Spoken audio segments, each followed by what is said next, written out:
Okay, so now we're going to look at question number 4.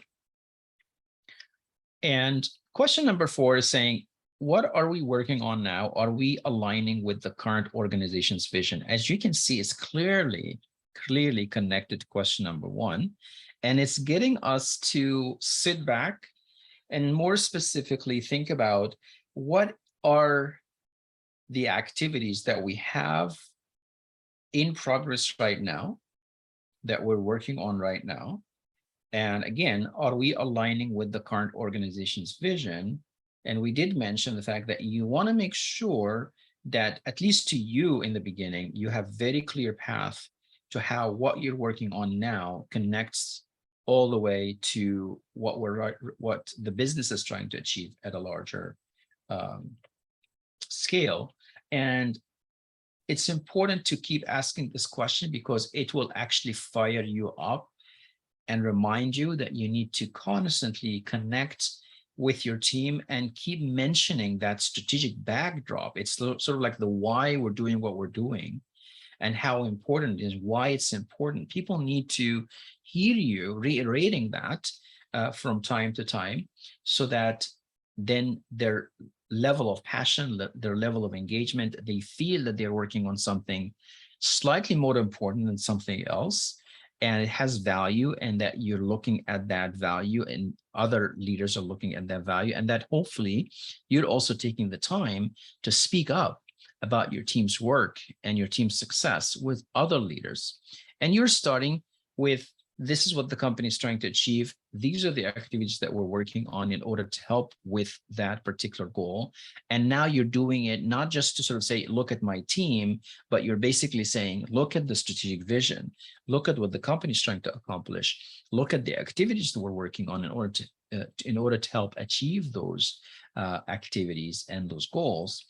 And then by definition, you are talking about your team and other people are listening to you and hearing what you have to say, because many leaders make the mistake that we're just going to let our work speak for itself. We have come, of course, many of us have come to find out that everything we do in life requires sales and marketing and requires us to articulate what it is that we're working on, articulate the value, because again, we could easily assume that other people get it. And my advice to you is, again, based on working with several leaders across a number of companies, when we are doing one-on-one coaching with them, when I'm doing one-on-one coaching with them, is the fact that a lot of the time, again, if they're busy with the daily grind, they're not taking time to do the sales and marketing, right? Sort of like the self-promotion.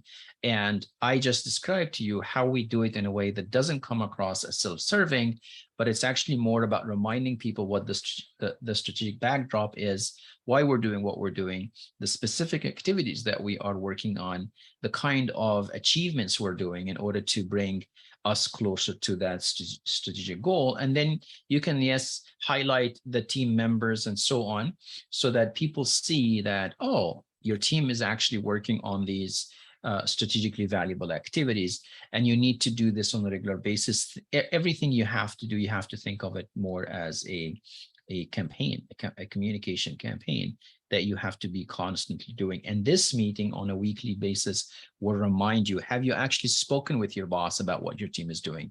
Have you highlighted their work on Slack or on internal web pages or in larger forums?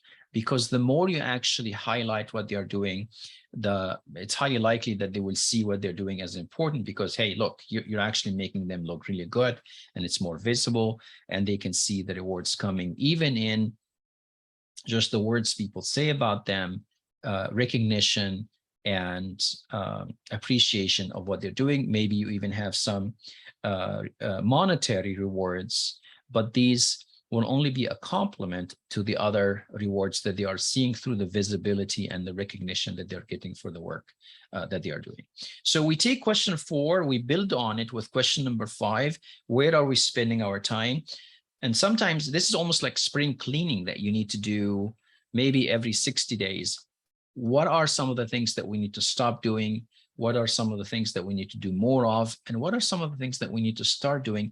And this is a beautifully important strategic question, because you could use this question and you can schedule meetings with your peers and key stakeholders. Maybe once a month, you focus on the conversation on these 3 questions, because sometimes maybe we are creating a report and we're giving it to our stakeholders and we keep giving it to them regularly.